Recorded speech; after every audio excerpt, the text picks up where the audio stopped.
Hello, you fine ladies and gentlemen. I hope you're all having an excellent day. Today, we're going to be kicking it back to the good old days with the return of two loadouts from the past, the Dark Trooper and the Bothan Spy.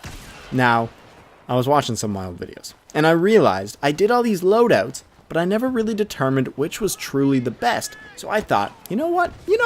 Before we start playing Battlefront 2 1 year late, which we'll play soon, don't worry, I need to reach level 100 first, okay people? But I thought, why not return to the good old days of BoringHen, long before the fall of Hen, and determine which of the loadouts showcased on this channel is really the best.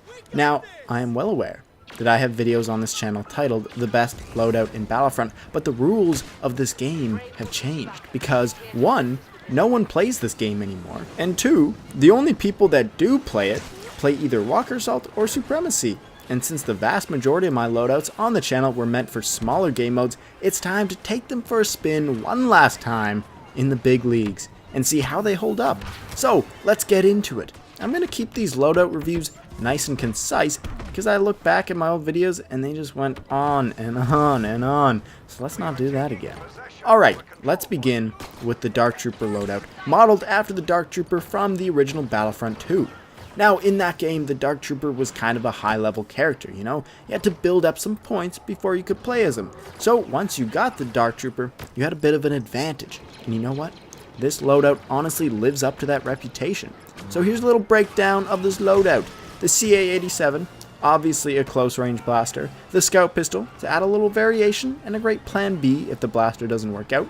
The Jump Pack, an essential tool to close the range with this blaster. The Scout Trait, so you can move around the battlefield undetected and literally get the jump on your opponents.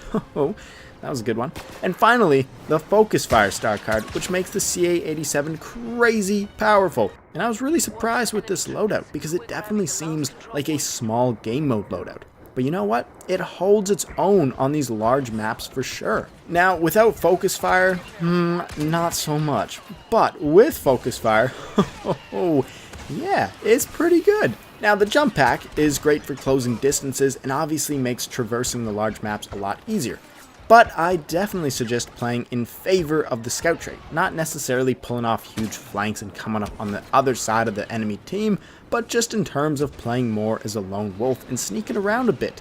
One big disadvantage of this loadout is that it's not great at taking on multiple enemies at a time.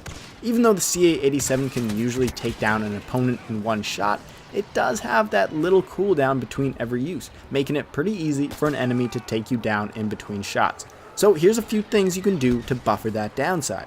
1. Try and find a piece of cover and duck behind it between shots. 2. Use the Scout Pistol in between cooldowns, although this is really just a one-time use thing since the star card has a cooldown too. And 3. If you're going to take on multiple enemies at once, use the Jump Pack and try and take out one of your opponents while in the air. And then by the time you land, the blaster should be almost ready to use again.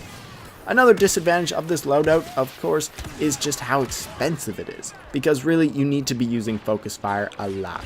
So you might have to purchase a few charges for the card, which can be pricey. But since this game's been out a long time, you probably have a lot of credits, so it's no big deal. And now, onto the Bothan Spy loadout, which, spoiler alert, has a lot more disadvantages. I'm not going to spend too long on this one. I don't even know. I'm sorry, the EE4 is pretty trash, at least on these large scale game modes. Honestly, this loadout isn't even that bad on small maps, but man, it does not work on the big ones. The EE4 overheats surprisingly quickly since you have to fire a lot more shots on bigger maps with longer ranges, and the explosive shot just makes it overheat even faster, and honestly, doesn't even seem that useful in terms of damage output. The back-to-bomb is great, obviously, and then we have the thermal detonator, which really isn't too good on big maps either. And then the lack of a jump pack makes it really hard to close distances between you and the enemy, which is kind of necessary for the EE4 to be effective. And then the Scout Trait is good, but just not good enough to save this loadout.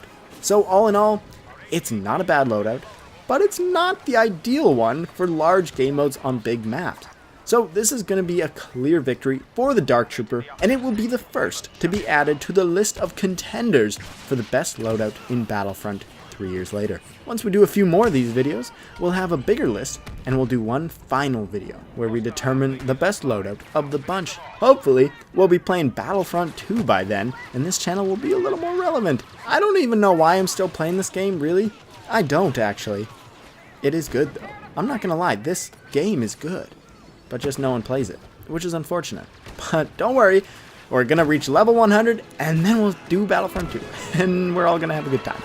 Thanks for watching. I hope you have a great day, and as always, thanks for watching. Goodbye.